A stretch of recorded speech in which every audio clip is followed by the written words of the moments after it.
పెద్దలు రామోజీరావు గారు చనిపోవడం చాలా బాధాకరం.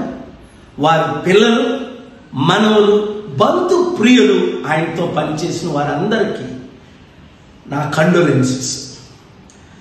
మీ అందరికీ తెలుసు, 25 సంవత్సరాల క్రిందట శాంతి సందేశం అన్న సుసమాచారం, శాంతిని ప్రకటించడం మొట్టమొదట ఈటీవీలో ఆరంభమైంది. ఆయన ఎంత ఫెనాటిక్ హిందూ అయినప్పటికీ పాలుగారి శాంతి సందేశం మొట్టమొదట మనం బ్రాడ్కాస్ట్ చేయాలని అనేక సంవత్సరాలుగా వారి ఛానల్ ద్వారా నేను మీ మధ్యకి వచ్చాను.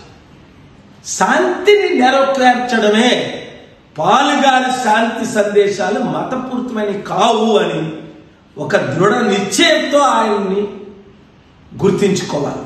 రెండవది, గత సంవత్సరం ఒక విషయం గురించి నేను ఫోన్ చేస్తే తిరిగి 5 సార్లు వారు కాల్ చేశారు. నేను మీటింగ్లో ఉంటుండగా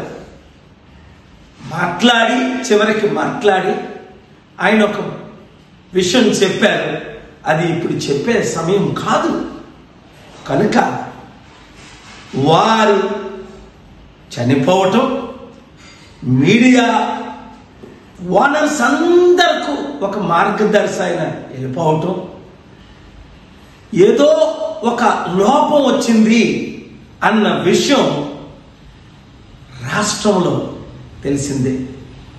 కనుక ఆయన కుటుంబానికి శాంతి కలగాలని ప్రార్థన